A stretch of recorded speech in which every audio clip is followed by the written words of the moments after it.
የፕሬዝዳንት ዶናልድ ትራምፕ አስተዳደር የኖርዌዩ የኖቤል ኮሚቴ ዘንድሮ የሰላም ኖቤል ተሸላሚነትን ዛሬ ለቬኔዙዌላ ተቃዋሚ መሪ ማሪያ ኮሪና ማቻዶ ከሰጠ በኋላ ብርቱ ትችት ሰነዘረ።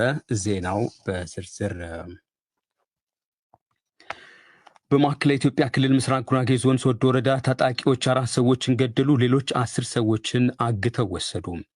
ነዋሪዎቹ እንዳሉት ታጣቂዎቹ በወረዳው ሚካኤል ቀበሌ ሰመሮ በተባለው መንደር ጥቃቱንና እገታውን የፈጸሙት ትናንት ከምሽቱ 12 ሰዓት አካባቢ ነው።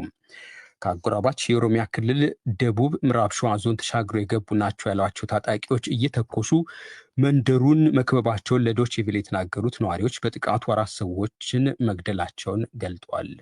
ትላንትና ከቀኑ 12 ሰዓት ግድም የታጠቁ ኃይሎች ናቸው እዛ አካባቢ በወረራ ነው የገቡት። 4 ሰው ሞተዋል። የአራታቸውን ቀብር ዛሬ ነው የተፈጸመ ያለው። እኔ አሁን ማወራ ቀብር ቦታ ላይ ሆኜ ነው ማወራ። 4 ሰው መሞት ማለት ነፍስ ነው አይደለም? የሰው ህይወት፣ የንብረት መውደም፣ 15 ቤቶች መቃጠል ማለት እንግዲህ ከነ ንብረቱ ነው የሚቃጠለው ድንገት መጥተው ሲያቃጥሉ። የመንደሩ ነዋሪ በተኩስ ተደናግጦ መሸሽ ሲጀምር 15 የመኖሪያ ጎጆዎችን በእሳት ማቃጠላቸውን የጠቀሱት ነዋሪዎቹ ማምለጥ ያልቻሉ ሴቶችና ህጻናትን ጨምሮ 10 ሰዎችን ደግሞ አግተው ወስዷል ብሏል። ቁጥራቸው 10 ነው። ከ10ዎቹ 2ቱ ሴቶች ናቸው፣ 5ቶቹ ወንዶች ናቸው። የተቀሩት ግን ህጻናት ናቸው። አሁን በምን አይነት ሁኔታ ውስጥ እንዳሉ አይታወቅም። ዶይቼ ቬለ የታጣቂዎቹን ጥቃት አስመልክቶ የምስራቅ ጉራጌ ዞንና የማዕከላዊ ኢትዮጵያ ክልል የሰላምና ጸጥታ ቢሮ ኃላፊዎችን በማነጋገር ተጨማሪ መረጃ ለማግኘት ያደረገው ጥረት አልተሳካም። ዜናውን የላክልን የሐዋሳ ወኪላችን ሸዋንግዛው ወጋየሁ ነው።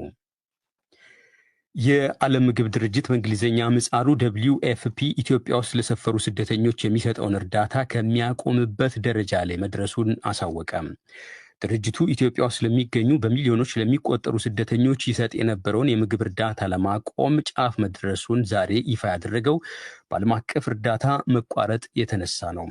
በኢትዮጵያ የዓለም ምግብ ድርጅት የበላይ ኃላፊ ዝላታን ሚሊሲክ እንዳሉት በሚቀጥሉት 6 ወራት ውስጥ ለችግረኞች ሰብአዊ እርዳታ ለመስጠት $230 ሚሊዮን ያስፈልጋል።